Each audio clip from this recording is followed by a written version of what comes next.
All right. Good morning to everyone. How are you all doing?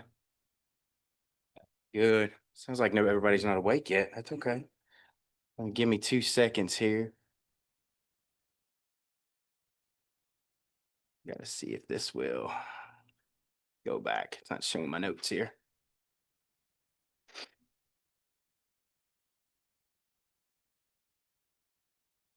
Well, let's see here.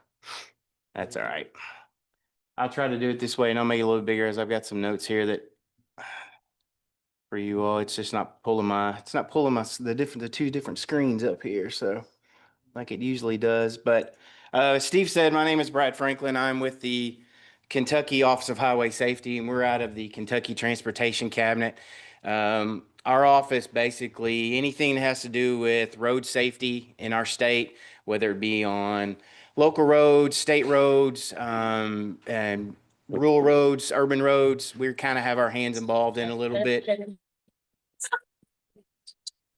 All right. We kind of have our hands involved with it. We have two sides of our office, two different branches. We have our education branch, which goes out and educates the public about highway safety issues, where anything from impaired driving, seatbelt safety, distracted driving, drowsy driving, mature drivers, child passenger safety, vulnerable road users, which is bicyclists and pedestrians, and also we deal with motorcycle safety. The other side of our house, and we go into anywhere from the elementary schools all the way up to high schools and even into colleges. And we do some corporate things as well with corporate entities. We also have a grant side of our house that they deal with a lot with law enforcement. You've probably seen Click It or Ticket or Drive Sober Get Pulled Over campaigns out there. That is what our office deals with. Our office is 100%, well, pretty much 100% funded by NHTSA, the National Highway Traffic Safety Administration. You all have probably seen that acronym or heard that name somewhere in point in your life. We are funded by them to do grants with law enforcement and also with non-law enforcement entities, but mostly law enforcement entities, to go out and basically save lives. That's the whole purpose of it. A lot of people think, well, you just pay cops to go out and write tickets for people. Well, that's what happens, but that's not the purpose behind it all. We're out there to basically save lives, make sure people are wearing their seatbelts, they're operating a motor vehicle the way they're supposed to be in order to make sure they get home at the end of the day and to make sure other folks get home at the end of the day. So what I've got here is just a really quick presentation. I used to be the branch manager of the education branch for I think 8 years. I've been in state government almost 27 years. And I've been with the Kentucky Office of Highway Safety for about 17 years. I used to deal with the education stuff, and now I've kind of moved up to where I both deal with our Division of Highway Safety Programs and also our Division of Incident Management, which if you've ever seen the vehicles at one point in time, they were called Safe Patrol vehicles. They're out on the interstates and some roads, which Safe Patrol they don't have the Safe Patrol program funding, but we still have incident management, which deals with roadway issues as far as if there's crashes, there are incidents that happen on the roads. Those guys are called out. There's certain ones that are called out to help deal with traffic control and help clear the roadways to try to get folks going as soon as possible. So I've just got a quick update here. Some of you may or may have not seen this before. This is our daily fatality summary that is sent out every day. We have a mass email distribution list that goes to a lot of folks, and it's just basically a day-to-day snapshot of where we are at the current point in the year. It gives you, you can dig a little bit deeper with it. There's off down here at the bottom, you'll see where it says start here, click here more for details. If you do click one of those, it will send you to another link on our website. But basically, you can use this dashboard and drill down to try to find out by counties, by time of day, by the conditions of the road, the date, conditions in the environment, and just see if you look in a particular county and you want to know, well, how many fatalities, how many injuries, what are the conditions that are surrounding these. We have these dashboards out there to be able to drill down on that stuff and give you a better picture. This is statewide. This was as of this morning, we have 604 fatalities that have occurred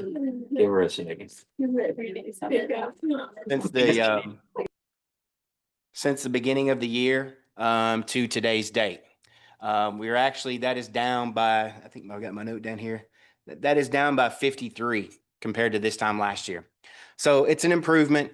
As my presentation thing was towards zero deaths. That's what we're aiming for. We're trying to get to that magic number. Will it ever be achieved?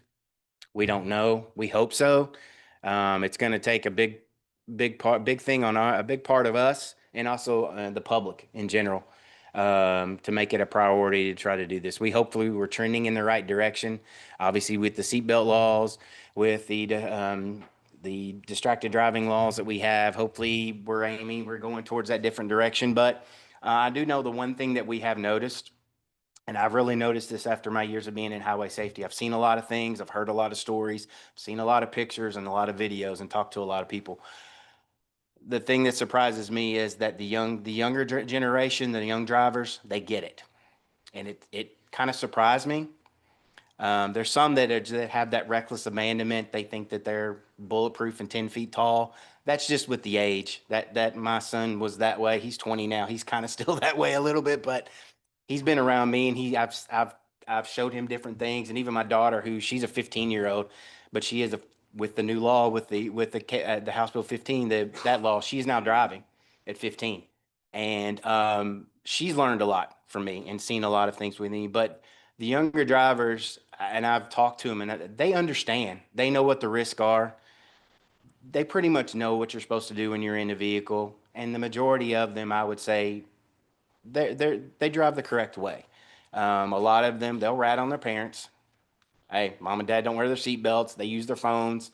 They drive crazy. They don't drive the speed limit. They're constantly doing this, doing that.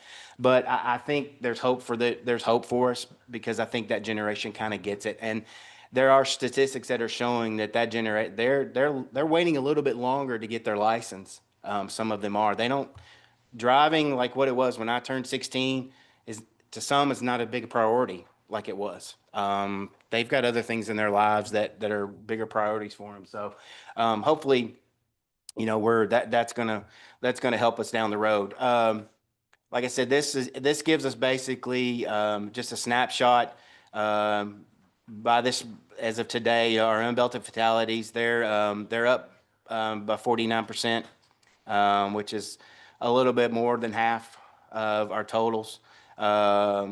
Most of the age groups are trending under. Yes, sir. You need to share the screen. They're not seeing it on Zoom. We've They're got not? Okay. several people on Zoom. Well, let's see if it shares. Well, I hit share. Let's go to Zoom. Or, well, maybe that's not the problem, but some can see it and some can't, which is really strange.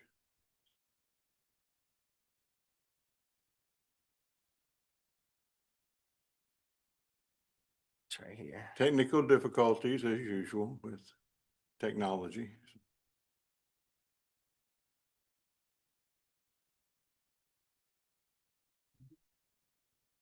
We have about an equal number of people on Zoom, or maybe more. Now, there we go. There we go. Okay. Hopefully they can see it. Okay. Thank you. You're welcome. No problem. Get this. Yes. Yes, it's available and actually, let me pull this one up and see if it'll take me. Well, I don't know if it's going to do it or not.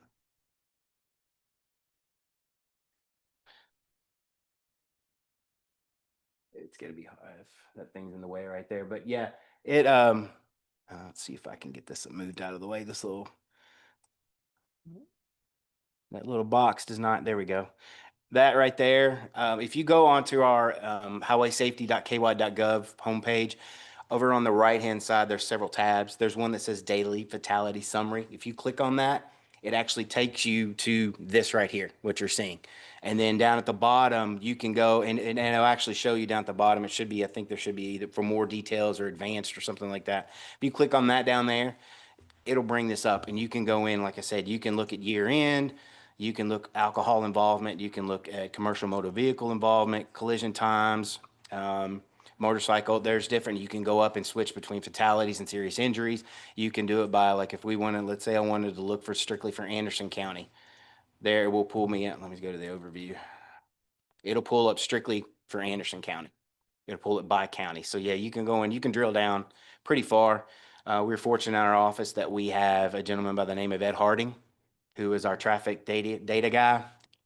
He is a guru, and I can spit at him, hey, this is the data I'm looking for. He goes, I'll have you a dashboard in about 45 minutes, and he will do it. And so if there's something in particular that maybe you're looking for that you're not seeing out there, you can always contact our office, and we can see if he can put something together. And you know, but it is very handy. We use this for our end of the year reporting a lot. The feds have access to this, ours that we have, so they're able to see all of this information. Um, so, all right. You're welcome. No problem. Like I said before, I was with the education branch.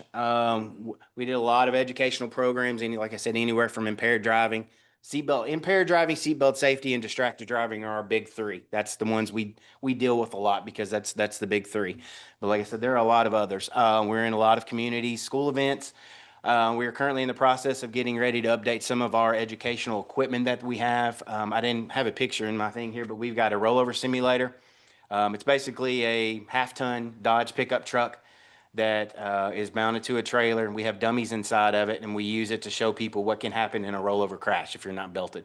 Um, the dummies will come flying out of it, and we do a demonstration with them belted and without them belted. It simulates I think it's about an 18 to 20 mile an hour rollover crash, and a lot of folks will be surprised. Well, I wouldn't think an individual would be able to fly out at that speed. Yeah, it'll happen.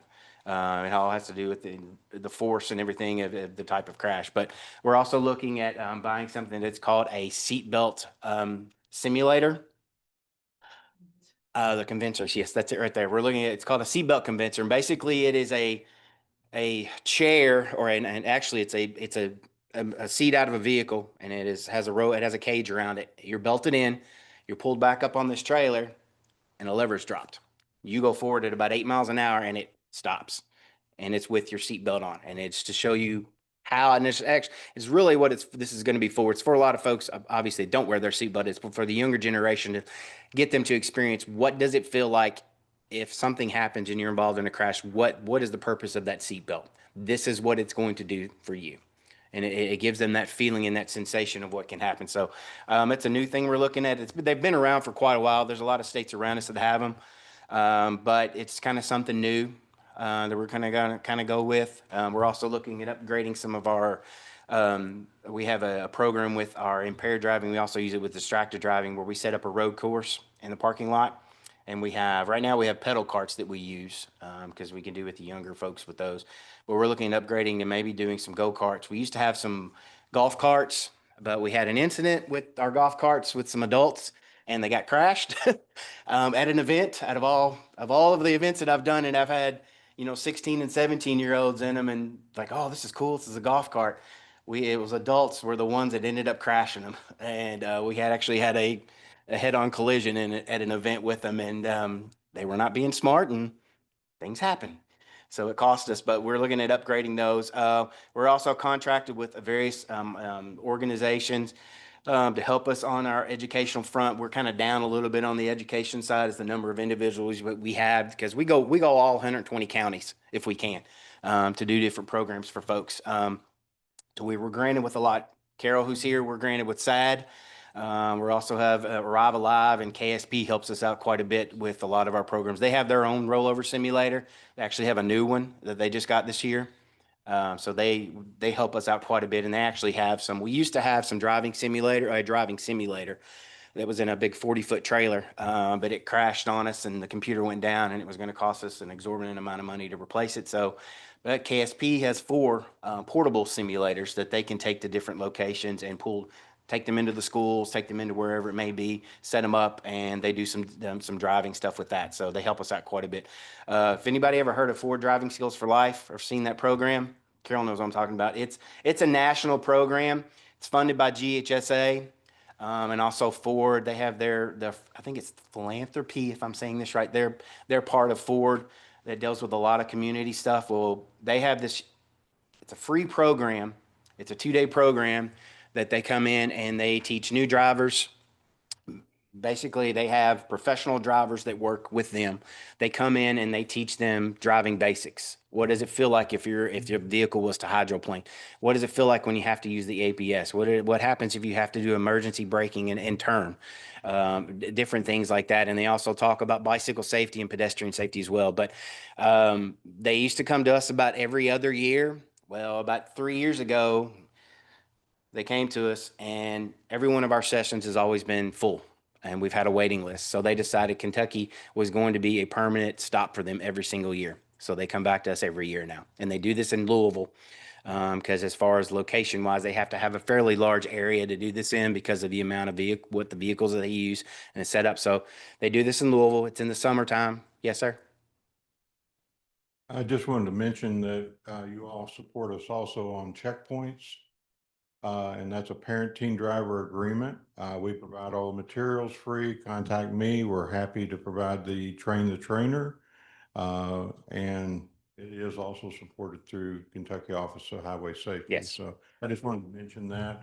And if anyone's interested, please, I'm going to do a shameless pitch here and say, if anyone's interested, contact me and we'll give you the details. Thank Yes. you. Thank you, Steve. So yeah, like this said, it's in the summertime. We will always put it out on our social media pages when it's coming. But and like I said, if you know teen drivers in your area, they when they soon as they see it, as soon as they see it, you need to sign up because it will fill up very fast. Yes, ma'am.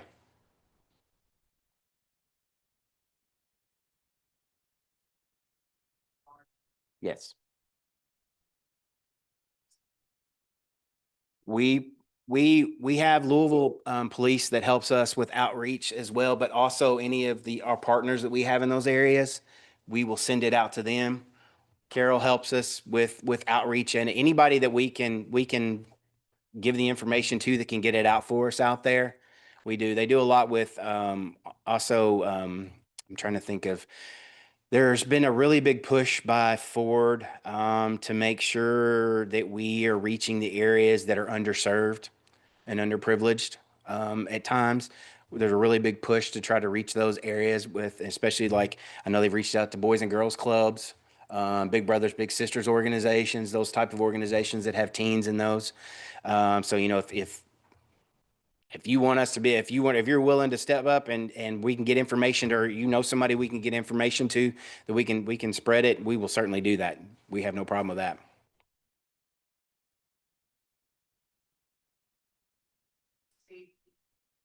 Are in the bigger cities, not so much in the rural, counties. Yes, ma'am. So uh, a teenager driving a tractor down the street, that's fairly common versus, Yeah, a Nissan Fit going down yeah, the yeah, highway. So yeah. it's like, what do you guys do to combat or prevent those kinds of road safety issues that may arise? Yeah, unfortunately, we don't.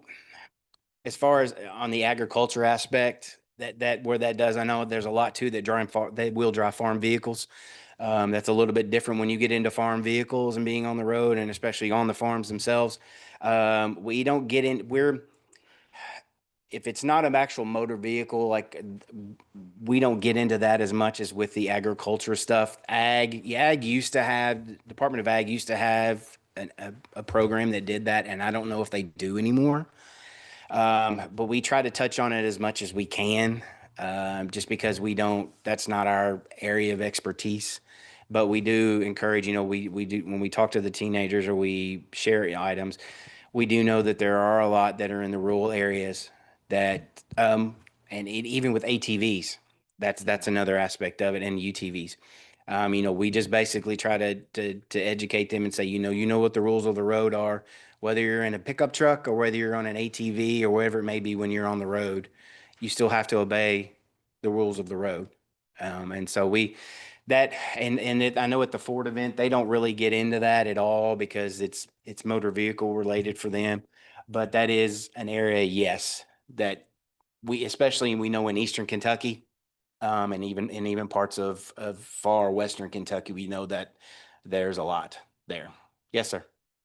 Um, well, I'm going to give you a heads up. This is kind of a sticky question, and you might not be able to have all the information on it, but I'm just curious, to the extent that you can, maybe weigh in on what is the likelihood of some kind of bill being passed that would require cell phones to be like hands off, like in California and things like that. Certain states have that. We don't. Has there ever been a bill introduced? Do you think it'll get any traction? That is a Tricky topic question. that is a topic that we have discussed quite a bit, executive staff wise. That is something that we favor. The issue is the legislatures. We haven't had, we've have some, we hope, I'm hearing that there's some changes coming, that there's some representatives that are starting to pick up a little bit more on this, that are willing to take on that battle. A complete hands-free is what we're after. It's just a process, unfortunately, to get to that point. We're trying to do little by little, but yes, that has been addressed. And there are legislators that are aware of that's what we want. So, Hey, Brad. Yes. So we've seen a lot of like local cities pass ordinance allowing for ATVs on the roadways. Are you seeing any, upward ticks in ATV related incidents as a result of this? Is there an age group? And got 3 points. Yeah, Are there that's right. any legislations on the docket that we can help advocate for. Yeah. We, and that's the thing with, we collect some data on ATVs, but because it's not what we consider an actual motor vehicle, we don't capture it as much. Now, it's the thing is too, is it has all of this information, all of this data that we collect obviously comes from the police reports. If it's not on there, or it doesn't tick one of those categories, then we don't collect it. A license. So is there any requirement, like, is it above 50 cc or anything for the state of Kentucky? Not that I'm aware of. I know with the mopeds, obviously up to 50 cc, all you have to have is a permit. If that, and anything above that, obviously it has to go to a license, but yeah, there's nothing. And as far as legislation, I haven't heard of anything that's coming down the road at all. I know a lot of it was left up to the local municipalities and local policy, what they were allowing to have happen. So yeah, you're welcome. Yes, ma'am. Hi. So recently our local news in Louisville reported that Kentucky is the highest for the 4th consecutive year for teenage drivers. We know that yet. And with that being said, we lowered the age limit to 15, which a lot of states are that way. However, we didn't change anything else. We're letting them drive earlier, but all those other states that let their 15-year-olds get their permit require classroom education. When is that going to happen? I just started a driving school in Louisville. Yeah. I started it not to become rich, starting a driving school. It was the need that I felt like we needed to teach more than parallel parking. So that's why I started my driving school, and to educate more. I'm really focused on the classroom. I'm working with 2 high schools right now, trying to get in to teach. They have periods before school that start, like for kids to be able to take SAT prep courses. So their classroom doesn't start till 9. So I'm going to get in before. So there are ways for us to get back into the school if we can be creative. But I feel like there needs to be a law passed for that, because these kids are memorizing the permit test. They're getting on. They don't understand before they take their permit what they're actually taking. So, or somebody's given them a cheat sheet of, oh, this was what was on the permit test, but they don't really understand what merge truly means. Yes. And with the second part, I want to add is that we need to look at the way we test our drivers in Kentucky. These kids are so focused. I get these calls from parents. Oh, my kid doesn't know how to parallel park. They're taking their test. They're so focused about parallel parking. That's not going to get our kids killed. If they can merge, lane change, our Yeah. like testing needs to be changed Yes. a little bit. I And mean, I that- feel like we're testing what we tested 20, 30 years ago, And so much has changed in those years. Our kids have changed. Yeah. And when you talk about them waiting to get their license, one of the reasons they're waiting is because so many of these kids have anxiety. I mean, I'm the calls that I'm getting for like 18-year-olds, or I have a 27-year-old. It's all because she's had anxiety. So a lot of that mental health has gotten in the way of these kids getting their license too. Yeah. And unfortunately, driver's ed was one of the things, obviously was one of the things that was taken out of the schools there. I think there's maybe a handful of schools in the state that still do driver's education in the schools. I wish that was not the case. I wish we want driver's ed back in all of the schools because we think it's a necessity. Obviously with the new drivers, they still have to do that 4-hour thing, but yes, you're right. There needs to be more hands-on. There needs to be more classroom training. We want that, but we don't. Unfortunately, we can't push the schools, and unless there's money, unless there's funding for the schools to do it, we can't push them to do it. But other states, if you look at what other states do, the classes are offered at the driving schools. Oh, I know.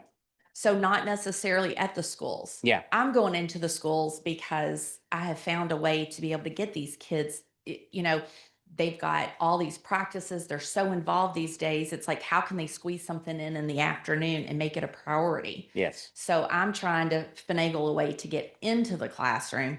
But other states, you have to, I mean, there's anywhere from 24 to 32 hours you have to. Also, the driving schools do the testing. And our DMVs are so backed up.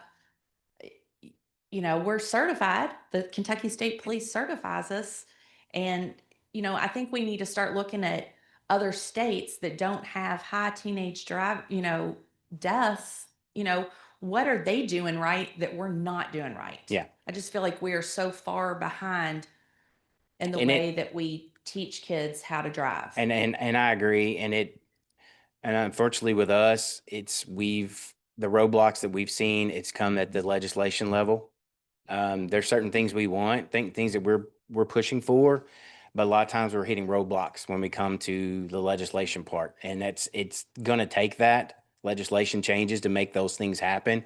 But we get a lot of pushback sometimes on those things. And unless people in the public start pushing at the legislators and say, hey, there's a problem, we want changes, we can only say so much, and we're only allowed to do so much. And when we advocate for it, we push and we try to get, hey, we need this needs to be taken up, this needs to be changed. But we get pushed back a lot of times. And it's going to take people in the public talking to those legislators and say, these changes need to be made. We want these changes a lot of times before they'll do it. And we would love to have whatever's going to be the easiest to be able to. Our whole goal is to save lives, obviously. Whatever we can do to save somebody's life, whether it's 100 lives or one life, we think it's worth it. So it's, like I said, we hit a lot of roadblocks when we're certain topics that we start to bring up. And it takes you folks from the public telling the legislators, being on them, hey, these changes need to be made. Yes, sir. Is there anything that is going on in the next session that y'all are supporting or advocating for? I haven't heard of anything yet. Okay. And I know we just had a change in our executive director. Bill Bell, who used to be with us, is no longer with us. And Ryan Fisher is our new executive director. So he's trying to get his feet wet and get his feet up underneath of him and everything that's going on. And I haven't heard of anything legislation wise that's coming down the pipe, but I'm not always told everything.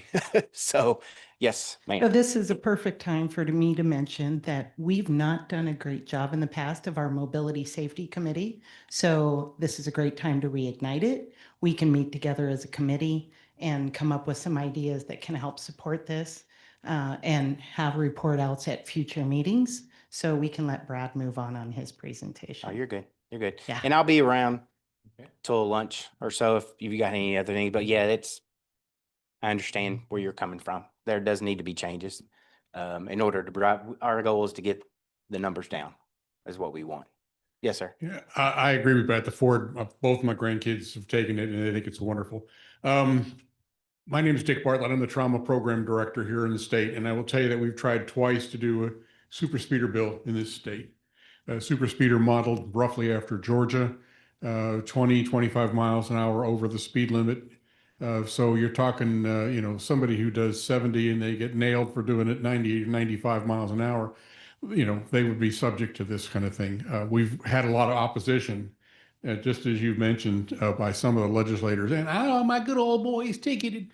But unfortunately, they get into an accident at 90, 95 miles an hour, they not only injure themselves, but they have a good likelihood of injuring other people as well. And that puts stress on our trauma system, which in some parts of the states is very good. In other parts of the states, it's still growing. I'm hoping to add about 10 trauma centers over the next year.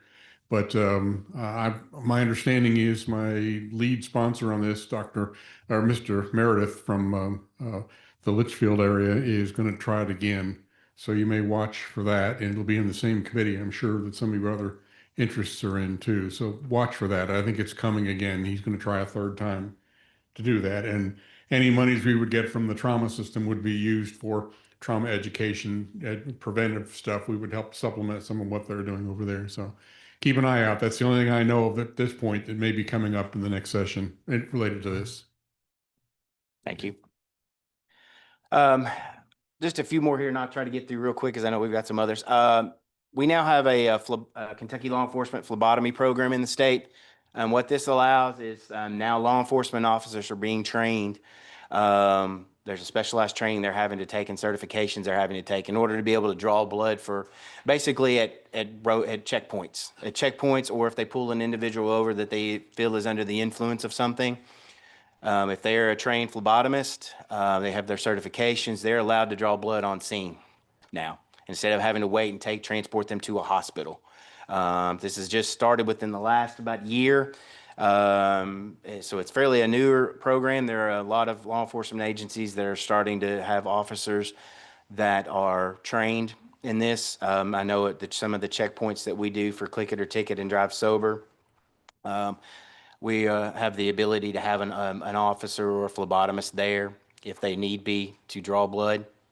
If they obviously feel the situation warrants that.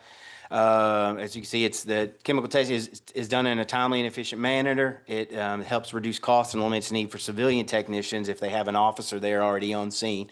They don't have to call somebody from either the hospital or somebody that and say, hey, and wait for that individual to get there. If they need to do it right at that moment in time, they can do it there. We have we with our new mobile checkpoint trailer that we've got, and our vehicle we have, and other trailer we will have a setup in those trailers where they have the proper equipment and the environment to be able to do that and draw that. Service is faster, simplifies the chain of custody, allows blood evidence to be collected before drug concentrations in the body decrease, because obviously once they leave the scene and they go to wherever it needs to be, they need to draw that blood. Obviously at that point, blood alcohol levels and drug concentrations start to drop over a certain time period. Yes, ma'am.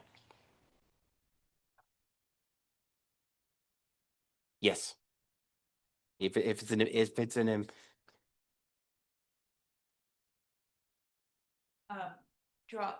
draw the blood. If it's for investigative purposes, yes. Okay, and then if they did that, does the hospital is also allowed to do it if they are transplanted? If I guess if they feel, I don't know that aspect right of it. I'm assuming if there wants to be redundancy and they want to do that, they can. But it's only, like I said, this is only available if the departments have a certified phlebotomist that has been certified on their staff. Okay. This is what it's not really to take place of what can be done at the hospitals or wherever it may be. It's just gives the opportunity, if the law enforcement agency has someone and they choose to do that at scene, they can. Okay. Is what this is. They just, as long as they're certified to be able to do it. And it's a national certification. So they can go anywhere. Once they're certified, it's a national certification. They can go anywhere in the country with it. And so if they were to change departments, they were leaving, go to California, and they're a certified phlebotomist, that it is recognized there as well. So Thank you. you're welcome. And then we'll move on here. How does an officer become a phlebotomist? Certified officer for at least 2 years with no disciplinary issues. They have to submit an application letter of support from their agency that they work for. They submit their certifications with their trainings or evaluations. They have to attend a class. Right now it's held at the Kentucky Healthcare Training in Lexington. They have to complete 100 hours, 60 in class, 40 in clinical hours.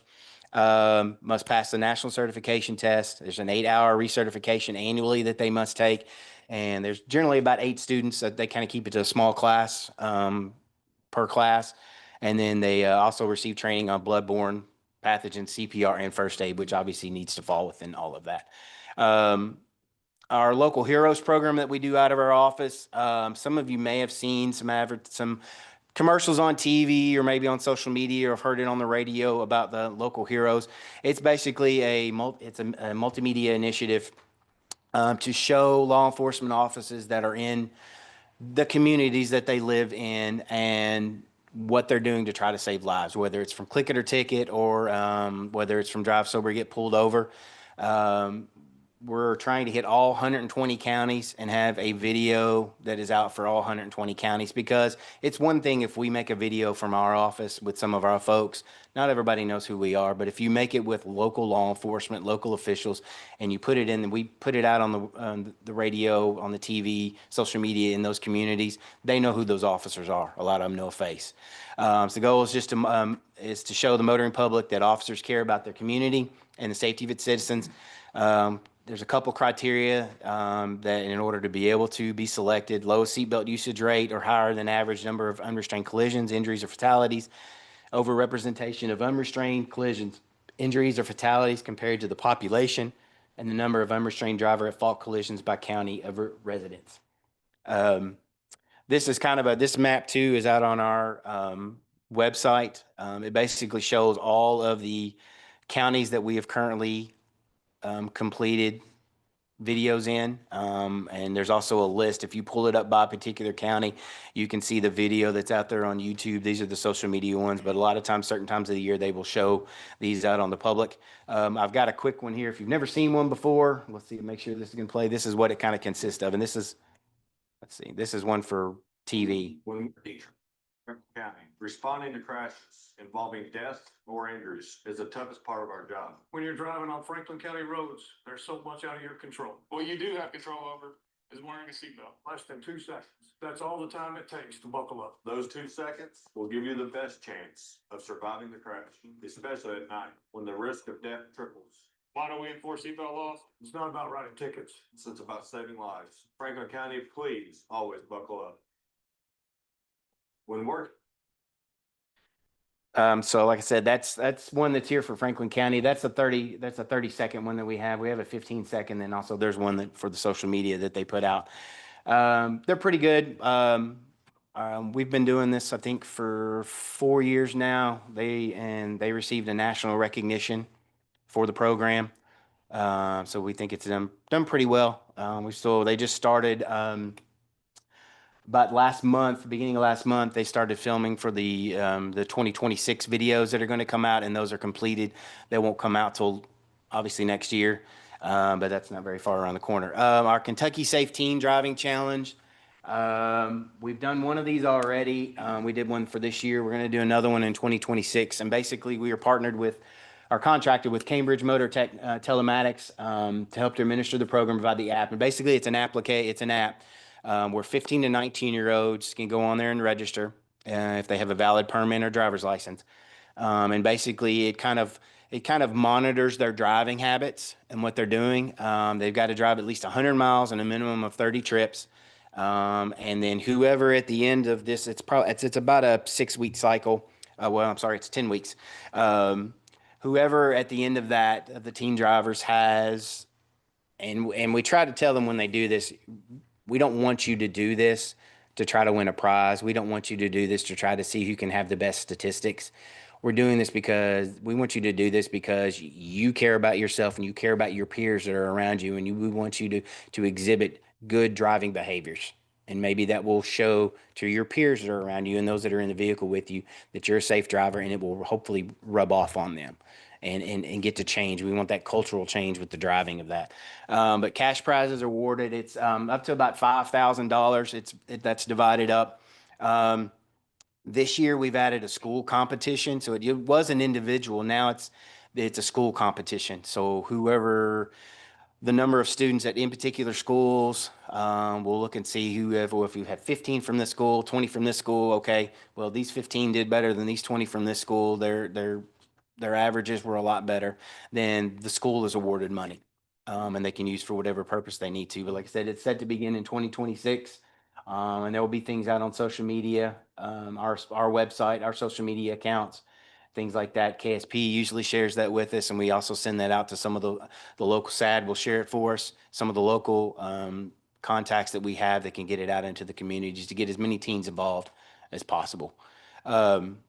This is our newest, we have a traffic safety checkpoint program. It's not like what Steve's program is, but it's kind of similar. But what we use this for is we supply for local law enforcement and also for Kentucky State Police. We provide this vehicle, and also we have a trailer that we use for when during click it or ticket and drive sober time frame. When they do mobile checkpoints and for the public, we provide this equipment to basically provide lighting. We have light towers that are on those, and particularly some of the areas that we go to with them, or it could be in the rural, it could be in the city, but they use those to light up that area. And let people know, hey, there's something going on here. We have cones, we have safety vests, we have other high vis stuff. Our vehicles that we have are lit up to bring aware, but it's basically to provide to law enforcement agencies that may not have the equipment to be able to do these on their own. We provide that to them, and we come on site with them, and we help them set their checkpoints up, and we're there with them, and we provide this equipment to keep them safe. Because there are a lot of places that I know that a lot of these guys will just do pop-ups that are not well lit, and they may just have their flashlight or whatever lights they have on their vehicles. And we do this just as a service to those guys to keep them safe and also to keep the public safe. But we do statewide operations with it. This is our newest one that we just purchased. It's not been out yet. It's going to be out this in 2026 in spring. We do some of these during the winter time, but a lot of time it's spring, summer, fall that a lot of these checkpoints. And any of the folks, the law enforcement agencies that have grant with our office, we pretty much encourage, if not almost require them to do a checkpoint at least once, if sometimes twice during their grant cycle. We just like them to be out there, be out in the public, because it will, not only they're checking for seatbelt safety, make sure folks are wearing their seatbelts, making sure, under the influence. We've had warrants, we've had all kinds of things that have popped up that you wouldn't expect. And it's just by chance that they happen to be there at the right time.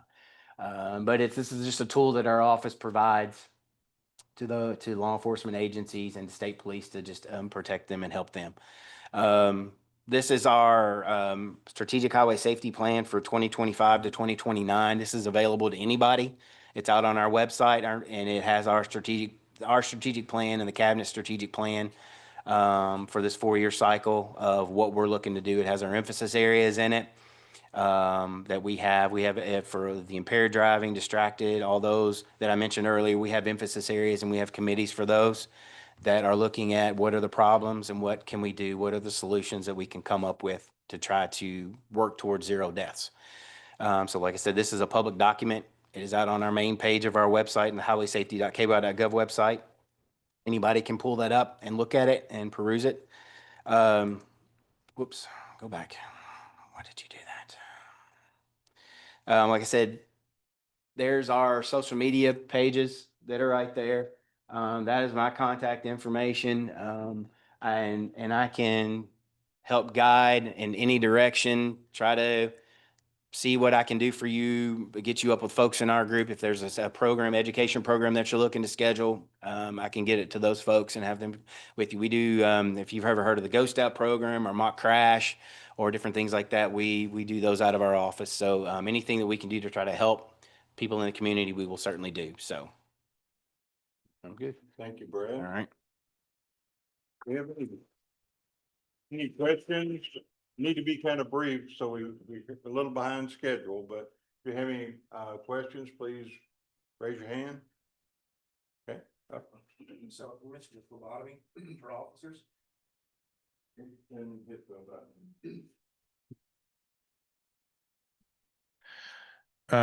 Can you give me a scenario where an officer would be drawing blood in the field and what kind of consent would be needed from the citizen for that to happen? The scenario, well, basically, as of right now, a lot of it is being used at the checkpoints. If they have an individual that they feel for investigative purposes is under the influence, whether it's drugs or alcohol, they are allowed, there's a KRA that is out there, they're allowed to draw blood from that individual. And if they don't feel that they don't feel they want to wait until they get to the hospital in order to do that, because they feel at that point in time when they pull this individual out, their intoxication level is at a high rate, they have the ability to be able to do that draw right there.